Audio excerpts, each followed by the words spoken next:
কি ইজমা ও কিয়াস উত্তর কি শুনেছেন? বলছেন যে জায়েজ আছে। হ্যাঁ, যারা মানে ইজমা করে, আপনি বলেছেন ইজতিহাদ করা জায়েজ, যারা ইজতিহাদ করে তারা তো মুস্তাহিদ। জি আর মুস্তাহিদদেরকে ফলো করা, এটা তো আপনি তো নিজে স্বীকৃতি দিলেন। জি। তো কাজে যারা বৃহৎ ক্ষেত্রে ইমাম আবু হানিফা তার মতকে মানে, তখনই ক্ষেত্রে আবার গলত হয়, ভ্রান্ত হয়, জাহান্নামে হয়, এটা কিভাবে সম্ভব? আচ্ছা, ভাইয়ের প্রশ্ন খুব চমৎকার প্রশ্ন করেছেন। এখানে ইজমা এটা জায়েজ। আপনাকে বলছেন। জি জি। জি জি তো চার মাযহাব মানা যাবে, জি। তাকলিদের সাক্ষী করতে হবে, এর প্রতি ইজমার প্রমাণ দেন একখান আগে। আমি তো বললাম ইজমা মাযহাব হয়নি। মানা যাবে না, জি। মাযহাব মানা যাবে না, ইজমা মানা যাবে না, বা এটা এটা যাবে না, এই ব্যাপারে একটা হাদিস চাই, আমি সহিহ হাদিস চাই। এবার মাযহাব মানা যাবে না, হারাম। সুনানুল কুবরা লিল বাইহাকি, দলিল দলিল সুনানুল কুবরা লিল বাইহাকি হাদিস নাম্বার 2000 লিখেন। যে না পাওয়া যায় জিভটাকে কেটে চলে যাব। নেন সুনানুল কুবরা লিল বাইহাকি হাদিস নাম্বার 2136। কি বললাম? সুনানুল কুবরা লিল বাইহাকি হাদিস নাম্বার 2136। আব্দুল ইবনে মাসউদ রাদিয়াল্লাহু আনহু বলছেন, লা তুকাল্লিদু দিনাকুমুর রাজুলান, দিনের ব্যাপারে কোনো ব্যক্তি তাকলিদ করো না। একদম জলজল সেই হাদিস। এক মিনিট ভাই, ছেড়ে দেন, দান দাঁড়া, ছেড়ে দেন। শেখ, শেখ, আমি আছি। শেখ, ছেড়ে দেন ভাই, ছেড়ে দেন। আপনারা আপনারা আপনার কথা বলেন না, আপনার কথা বলেন না শেখ। ভাই ভাই ভাই, আরে আমি আছি তোরে ভাই, আমি তো আগে বলেছি আমি আসি অপারেশন করার জন্য। আপনারা চুপ করে যান ভাই, চুপ করে যান। স্টেজে আমি আছি, স্টেজে আমি আছি, চুপ করে যান ভাই। আপনি দাঁড়ান। উনি বলেছেন মাযহাব মানা যাবে না, একটা হাদিস দিতে হবে। তাকলিদ করা যাবে, একটা হাদিস দিতে হবে। সুনানুল কুবরা লিল বাইহাকি হাদিস নাম্বার 2136, মাজমুজ জাওয়াইদ হাদিস নাম্বার 850, ইমাম আবু দাউদের কিতাবুজ জুহুদ হাদিস নাম্বার 300। আমার একটা বই আছে তাকলিদের বিরুদ্ধে, 26 নম্বর পৃষ্ঠায় 25 খানা দলিলকে জোগাড় করা হয়েছে তাকলিদ শব্দ দিয়েই। হারাম ঘোষণা করা হয়েছে, লা তুকাল্লিদু দিনাকুমুর রাজুলান, দিনের ব্যাপারে কারো তাকলিদ করো না। ইবনে মাসউদের স্পষ্ট ফতোয়া আছে। এবার বলেন। আচ্ছা জি, আমি বলতে চাই যে অনেক লোক আছে যারা কোরআন হাদিস পড়তে পারে না, এবারও তো জানে না কোথায় কোন লেখা, কোন হাদিস কিভাবে, কিছুই জানে না।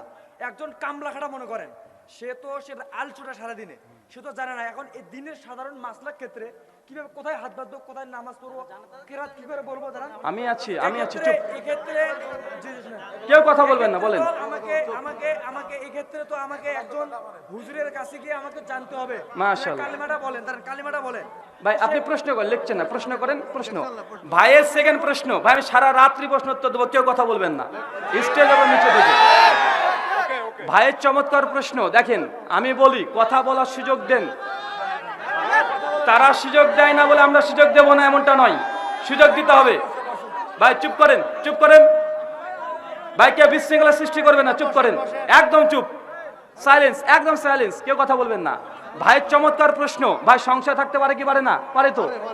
ভাই প্রশ্ন করেছেন, একটা বাংলাও পড়তে পারে না, একজন কামলা খাটে, সে কোরআন হাদিস তো নিজে পড়া তো দূরের কথা, ও বাংলা বুঝে না, আরবি তো অনেক দূর কি বাত। তো এই ব্যক্তি ইসলাম মানতে চায়, কিভাবে মানবে? এই জন্য তো একজন হুজুরের কাছে গিয়ে তাকে প্রশ্ন জিজ্ঞাসা করে সমাধান নিতে হবে। তো ভাই এটা কি তাকলিদ? জিজ্ঞাসা করার নাম তাকলিদ? কাউকে মাসালা প্রশ্ন, কাউকে প্রশ্ন জিজ্ঞাসা করে শরীয়ত জানা, এটা কি তাকলিদ? তাকলিদের তাহলে সংজ্ঞার প্রয়োজন, তাকলিদ কাকে বলে? ভাই ভাই আমি বলি, মানে ভাই আত তাকলিদু আল কওলি গায়রি মিন গায়রি হুজ্জাতিন, আত তাকলিদু আল কওলি গায়রি মিন গায়রি হুজ্জাতিন, মুসাল্লামা সবুত হানাফিদের ফিকার বই 74 নম্বর পৃষ্ঠা, দিন মে তাকলিদ কি শেরি हैसियत জাস্টিস তাক উসমানীর 9 নম্বর পৃষ্ঠা, মাযহাব ও তাকলিদ কি ও কেন 19 নম্বর পৃষ্ঠায় বলা হচ্ছে তাকলিদ হচ্ছে ওই কর্ম যার পক্ষে গায়রি হুজ্জা, এর পক্ষে কোনো দলিল নেই। ইমামের একটা ইজতিহাদি ফতোয়াকে গ্রহণ করার নাম হচ্ছে তাকলিদ, যার পক্ষে কোনো দলিল আদিল্লা নেই, এর হচ্ছে তাকলিদ। এবার আমাদের প্রশ্ন, প্রথম সমাধান টাকে নেন, দ্বিতীয় প্রশ্ন করবেন। আপনি বললেন একজন কামলা খাটে কোনো মানুষকে জিজ্ঞাসা করবে, জিজ্ঞাসা করার নাম কি তাকলিদ? আমি বলি তাকলিদ হচ্ছে, আমি কিছু জানি না, তাকলিদ ইখলাদুল মাদ্দা থেকে, যে কাউকে নিজের ব্যাপারে গলার হার বানিয়ে দেওয়া, কোনো দ্বিধাদ্বন্দ্ব দলিল প্রশ্ন চাওয়া ছাড়াই দলিল খোঁজা ছাড়াই ওই ব্যক্তির একটা কোরআন হাদিসের একটা পথ দেখিয়ে দেওয়া, এটাকে বলা হয় তাকলিদ। আপনি যত তাকলিদের ব্যাপারে ইস্তেলা জানবেন। ভাই আমি তো ওটাই বললাম, জি জি জি জি, বলি তো আমি প্রশ্নটা করিনি, প্রশ্নটা করিনি, আমি বলেছি আপনি একটা সমাধান দিতে চাইলেন, তাকলিদ কেন করি সমাধান দিতে চেয়েছেন। একজন কামলা খাটা, সে কোরআন হাদিস বুঝে না, মসজিদের ইমামের কাছ থেকে মাসালা জিজ্ঞাসা করবে, এটা আপনি সমাধান দিয়েছেন, এটাকে আপনি তাকলিদ বলেছেন, কিন্তু এটা তাকলিদ নয়। প্রশ্ন জিজ্ঞাসা করার নাম তাকলিদ নয়, প্রশ্ন জিজ্ঞাসা করার নাম যে তাকলিদ হয়, মুহাম্মদ সাল্লাল্লাহু আলাইহি ওয়াসাল্লামকে মুকাল্লিদ বলতে হবে। প্রমাণ সূরা ইউনূস 10 আয়াত নম্বর 94, আল্লাহ নবীকে বলছেন ফাসালিল্লাযিনা ইয়াকরাউনাল কিতাবা মিন ক্বাবলিক, হে নবী আপনার যদি না জানা থাকে ইহুদি খ্রিস্টানকে জিজ্ঞাসা করেন। নবীকে কি মুকাল্লিদ বলবেন ইহুদিদের? কথা বলেন। আল্লাহর নবীকে, এক মিনিট, আল্লাহর নবীকে কি, কারণ উনি বলছেন যে যে জানে না জিজ্ঞাসা করবে আহলে জিকিরের কাছে, আহলে ইলমের কাছে, এটাকে তাকলিদ বলছে। অথচ কোরআন হাদিস দ্বারা এটা তাকলিদ নয়, এটা ভুল ব্যাখ্যা।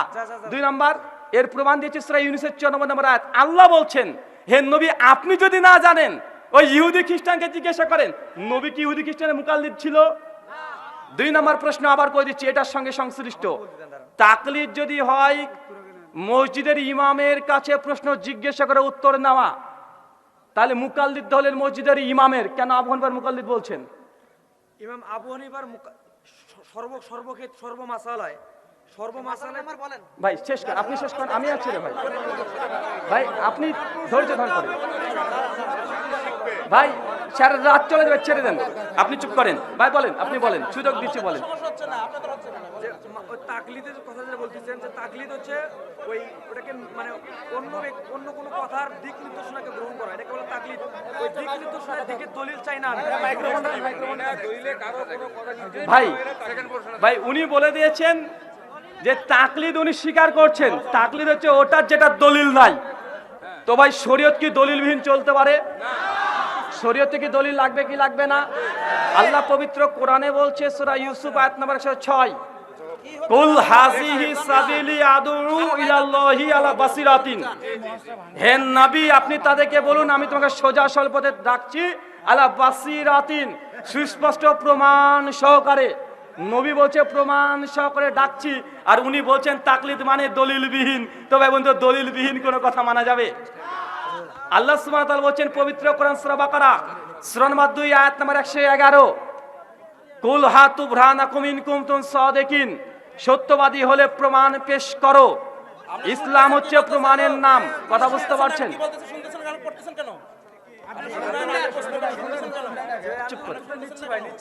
ভাই আমি একটা কথা বলি, উনি নিজে স্বীকার করে নিচ্ছেন তাকলিদ মানে দলিলবিহীন কথা মেনে নেওয়া। তাকলিদ মানে গয়র হুজ্জা, যার পক্ষে দলিল থাকবে না, ইমাম বলেছে আমাকে মানতে হবে। আসেন একটু মানি। আমার কাছে ফতোয়া আলমগীর ইসলামিক ফাউন্ডেশন আছে, কি আছে? আজকে বইগুলো নিয়ে আসেনি, কারণ বাংলাদেশে আজকে দ্বিতীয় প্রোগ্রামে এখনো বই কাছে যেতে পারিনি। যদি বইগুলো থাকতো আরো বেশি ভালো হতো। একটা মাসালা দেখাচ্ছি, ফতোয়া আলমগীর ভাই ইসলামিক ফাউন্ডেশন, দেখতে পাচ্ছেন তো ভাই? ভাই আমাদের আলোচনা নতুন কোনো প্রশ্ন নেব না, এ ভাইকে দিয়ে শেষ করে দেবো, সময় শেষ। 1:53 বেজে গেছে। তাকলিদ দেখেন দলিলবিহীন কথা, ভাই মানবে কিনা দেখে নি। ফতোয়া আলমগীর ইসলামিক ফাউন্ডেশন থেকে ছাপা, এটা আমার বাবার ঘরের নয়। 130 নম্বর পৃষ্ঠাতে একটা মাসালা খুলি, এখানে কি বলছে দেখেন। মাসালা নম্বর 23, বাংলা জল করছে।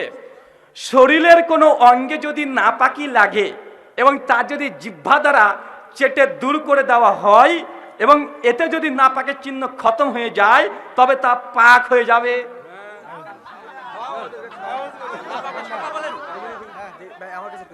নেন গোটা পড়েন, পরিষ্কার ওনাকে দেন পড়েন। পড়েন ভাই, আপনার চুপ করেন। এটাই শেষ, এটাই শেষ, মাসলা দেখে শেষ।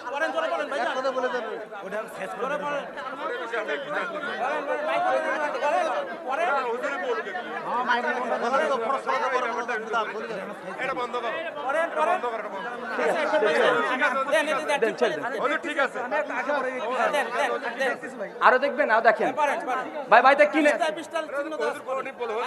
ঠিক আছে। আমরা এই বিষয়টাকে শেষ করি। কমিটি, আমি আপনাদেরকে দৃষ্টি আকর্ষণ করছি, আসলে মানুষের কাছে কিছু বিভ্রান্তিকর ধারণা আছে। আমরা আহলে হাদিসের ইজমা মানি, কিয়াসও মানি, এটা আমরা বলেছি, আমাদের বইয়ে লেখাও আছে। কিন্তু আপনারা যেসব জিনিসগুলোকে ইজমা কিয়াসের দাবি করেন, এগুলো মিথ্যা ইজমা কিয়াসের দাবি। যেমন 8 টাকা 20 টাকার তারাবির প্রতি ইজমা হয়েছে, মিথ্যা কথা। ইমাম তিরমিজি সেই সময় 806 নম্বর হাদিসের অধীনে বলেছে তারাবি 20 রাকাত না 40 রাকাত না 29 রাকাত, এটা নিয়ে ইখতিলাফ আছে। ইজমা তখনই খতম হয়ে যায় যখন ইখতিলাফ থাকে। কথা কি বুঝতে পারছেন? সহিহ বুখারী কোরআন মাজিদের পরে সবচেয়ে শ্রেষ্ঠ গ্রন্থ। পৃথিবীর কোন মুসলমান আহলুস সুন্নাহ ওয়াল জামাত যারা, তারা কেউ অস্বীকার করেনি। এটা হচ্ছে ইজমা। মেহরাব মসজিদে তৈরি করতে হবে, এটা কোনো কোরআন হাদিসে নাই। কথা শুনে নেন। মেহরাব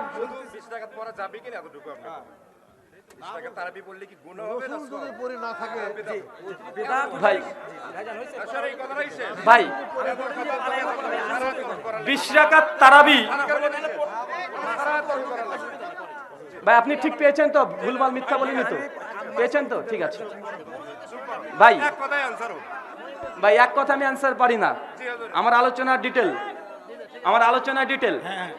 আমি এক কথা আলোচনা করি না। 20 রাকাত তারাবি পড়া যাবে কি যাবে না? কেউ যদি সুন্নাতের রাসূল হিসেবে পড়ে বিদআত হবে। আর কেউ যদি মনে করে যে তারাবি একটা নফল মুতলাক সালাত, সালাতুল লাইল মাসনা মাসনা, 20 কেন 200 রাকাত পড়েন, জায়েজ। 3 নাম্বার, না এতটুকু নয়, আগে শুনেন। আর কেউ যদি মনে করে 20 রাকাত সুন্নাত, এর বেশিও পড়া যাবে না, কমও পড়া যাবে না, এই দাবি করলে এটাও বিদআত। কখন আপনি 8 রাকাত পড়েছেন, কখনো 20 রাকাত পড়ছেন, নফল নামাজ তারাবি। কথা কি বুঝতে পারছেন? কিন্তু 20 রাকাত সুন্নাত, 20 রাকাতের প্রতি ইজমা আছে, 20 রাকাত নবী পড়েছে, 20 রাকাত ওমর বিন খাত্তাবের জামানা থেকে শুরু হয়েছে। এই দাবিগুলোর অধিকাংশ সিংহভাগই মিথ্যা। শুকরিয়া, জাযাকাল্লাহ খায়রান, বারাকাল্লাহ ফিকুম। জি, মুনাজাত করা যাবে কি যাবে না? আমি গত সফরে রেজাউল করিম আবরারের বই থেকে দেখেছি, রেজাউল করিম আবরার কিউট বয়, তিনি নিজেই স্বীকার করে নিয়েছেন ফরজ নামাজের শেষে সামরিত মুনাজাত করার প্রমাণে কোনো সহিহ হাদিস নাই। স্পষ্ট স্বীকার করে নিয়েছে, লাখ লাখ মানুষ ভিডিওটা দেখেছে। এবং আমি চ্যালেঞ্জ করে বলেছিলাম, বুকে যদি দম থাকে আবরার, তুমি 5 মিনিট আমার সামনে বসে যাও, আহলে হাদিসের যে কোনো একটা ইখতিলাফি মাসলা নিয়ে যদি তোমাকে দলিল দিয়ে দাফন করে দিতে না পারি, জিন্দেগিতে মাইক মুখ দেব না। 3 মাস পার হয়ে গেল।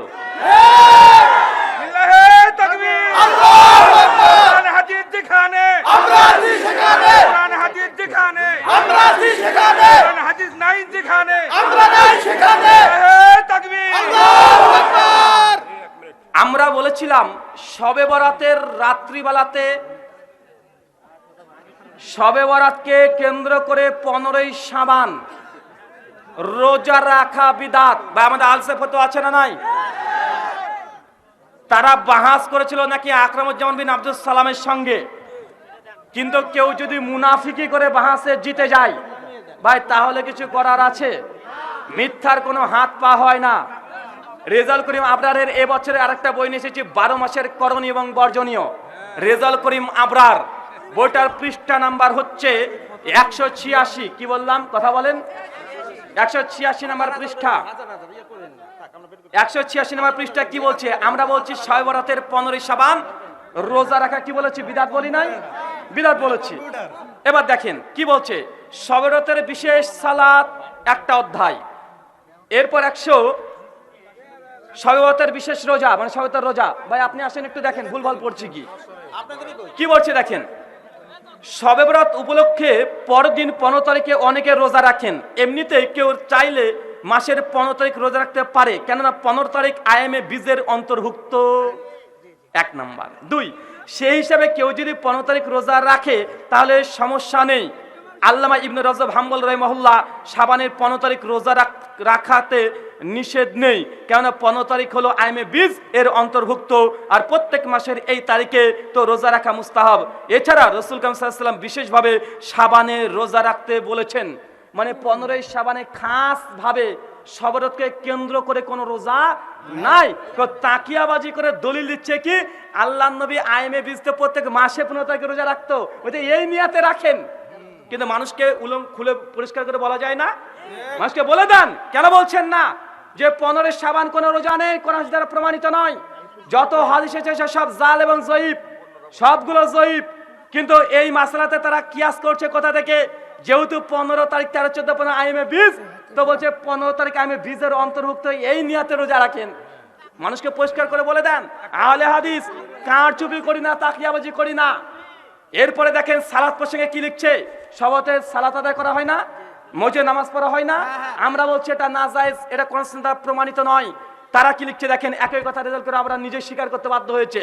ও বলছে একটি কথা ভালোভাবে স্মরণ রাখা উচিত, শবরাত উপলক্ষে বিশেষ কোনো সালাতের ফজিলত রসুল থেকে সেই সন্দেহ প্রমাণিত হওয়া তো দূরের কথা। একটা কথা আমি আপনার কাছ থেকে 1 মিনিটের জন্য শুনতে চাইছিলাম, সেটা হচ্ছে ফরজ নামাজের পরে আপনি বললেন মোনাজাত করা বিদআত, যে কথাটা উল্লেখ হলো, ফরজ নামাজের পরে যদি মোনাজাত করে বিদআত যারা করতেছে, এই বিদআতের মধ্যে কি কোনো পার্থক্য আছে? মানে যে বেদাতের ব্যাপারে নবীজির ভবিষ্যৎবাণী যে তারা জাহান্নামী, একজন নামাজ জাহান্নামী হয়ে যায়। কারণ আমরা হলো বড় বক্তার কাছ থেকে ফয়সালা না নেই। আচ্ছা আচ্ছা আচ্ছা, ঠিক আছে, বলে দিই। আমি ফতোয়া দিব না, আমি ফতোয়া দিব না।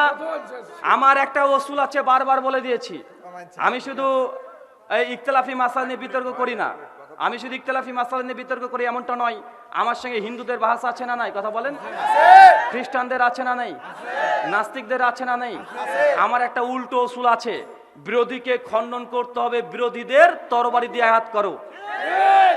যখন হিন্দুদের সঙ্গে বিতর্ক করি, কোরআন হাদিস নিই না, তাদের গীতা রামায়ণ মহাভারত দিয়ে কাজ চালিয়ে দিই। যখন খ্রিস্টানদের সঙ্গে বিতর্ক করি, কোরআন হাদিস আমি সামনে রাখিও না। আমি বরং বাইবেল থেকে তাদের যে আদর্শ, এটা কবর রচনা করে দিয়ে চলে আসি। ভাই প্রশ্ন করেছেন যে বিদআত কেউ যদি করে এর পরিণতি কি? আমি এটা পড়বো, আমার রেজাল্ট করিম আবরার, আমার কিউট বয়, তার ফতোয়া কি? তার বই, একই বই, 12 মাসে করণীয় এবং বর্জনীয়, পৃষ্ঠা নাম্বার 119। এখানে অনেকগুলো ওসুল দিয়েছে। 119 নম্বর পৃষ্ঠায় গোটা পড়তে গেলে লম্বা সময় লাগবে। 119 নম্বর পৃষ্ঠায় একটা ওসুলটাই পড়ি, শুধুমাত্র বিদআত কি এটা বোঝানোর জন্য। আসেন দেখা যাক আমাদের কিউট বয় তিনি কি বলছেন। কি বলছে দেখেন, সাহাবী ও আলেমগণের বর্ণনা থেকে সুস্পষ্ট হয় যে শরীয়তের পরিভাষায় বিদআত শুধু এই সব জিনিসের নাম নয় যা মূলত খারাপ, বরং সেই সব ইবাদতও হতে পারে। শুনেন, পয়েন্ট টু বি নোটেড, সেই সব ইবাদতও হতে পারে যা শরীয়তে ব্যাপক রয়েছে, মানে এর দলিল আছে শরীয়তে, তারপরে বিদআত হতে পারে। কিভাবে? নিজের পক্ষ থেকে সেগুলো নির্দিষ্ট করা অথবা তার পদ্ধতি পাল্টে দেওয়া। কি? দোয়া তো আছে ফরজ নামাজের পরে, কিন্তু পদ্ধতি যদি পাল্টে দিয়ে করেন, আবরার সাহেব তিনি কি বলছেন দেখেন। অথবা শরীয়তে নির্দিষ্ট ছিল চুপি চুপি আদায় করা, উদাহরণ দিচ্ছে, সেটাকে জোরে জোরে আদায় করা। শরীয়তে নির্দিষ্ট ছিল একাকী আদায় করা, point to be noted, cute boy, আদায় করা, সেটাকে সম্মিলিত আদায় করা, যে সেগুলো হচ্ছে বিদআত। কি বলছেন উনি? বিদআত কিভাবে বোঝাচ্ছেন? যে শরীয়তে এর মূল নুসুস দলিল আছে, তবে কি ছিল? চুপি চুপি জিকির করা, চিল্লা চিল্লি করে জিকির করা, এটাও বিদআত। এটা আপনারা বলছে শরীয়তে ছিল যে ইবাদতটা একা একা করা, কিন্তু যখন তুমি জামাতবদ্ধ হয়ে করছো যেটা শরীয়তে নাই, এটা বিদআত। এটা আমার ফতোয়া না, আপনাদের ফতোয়া। এরপরে কি বলছে? অর্থাৎ কমানো ও বাড়ানো, কমানো ও বাড়ানো, এবং যে জিনিস শরীয়তে 4 দলিলের আলোকে প্রমাণিত নয় তা স্পষ্ট বিদআত।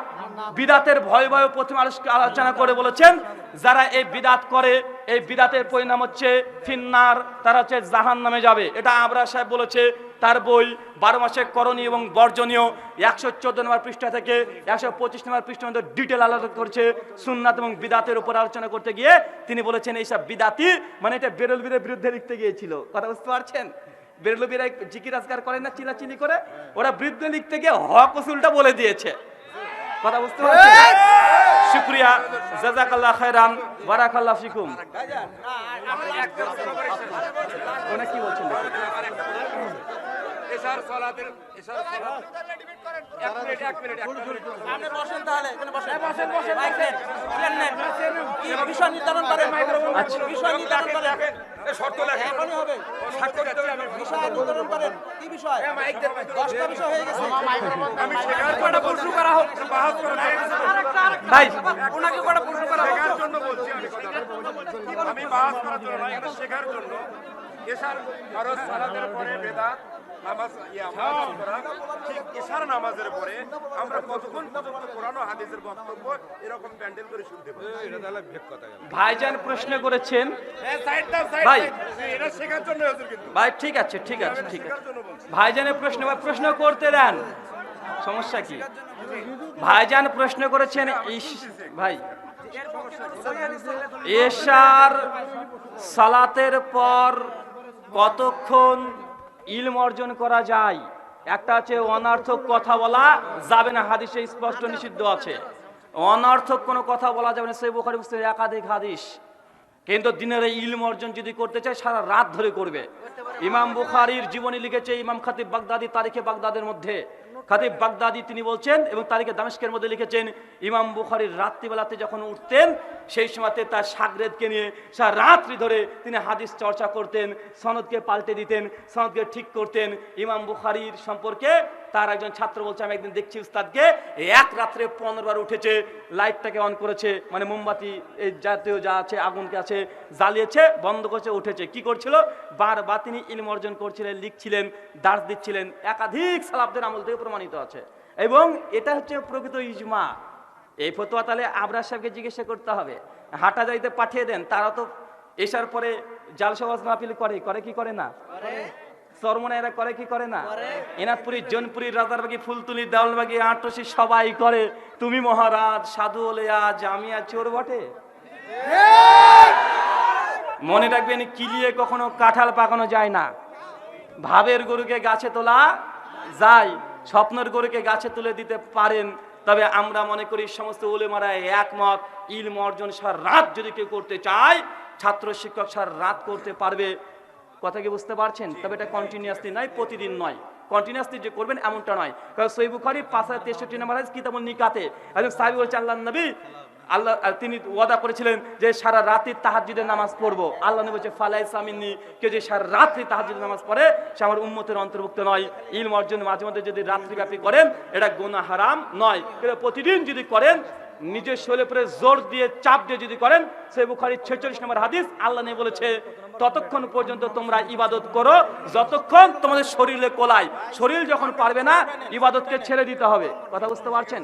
শুকরিয়া, জাযাকাল্লাহ খায়রান, বারাকাল্লাহ ফিকুম। আল্লাহ সুবহানাহু ওয়া তাআলা যে কথা বললাম প্রথমে আমাকে, তারপর আপনাদের সবাইকে আমল করার তৌফিক দান করে। সকলে পড়ি আল্লাহুম্মা আমিন। মহান সত্তা আল্লাহ সুবহানাহু ওয়া তাআলার কাছে দোয়া, এই প্রার্থনা। কোথায় আছে প্রোগ্রাম?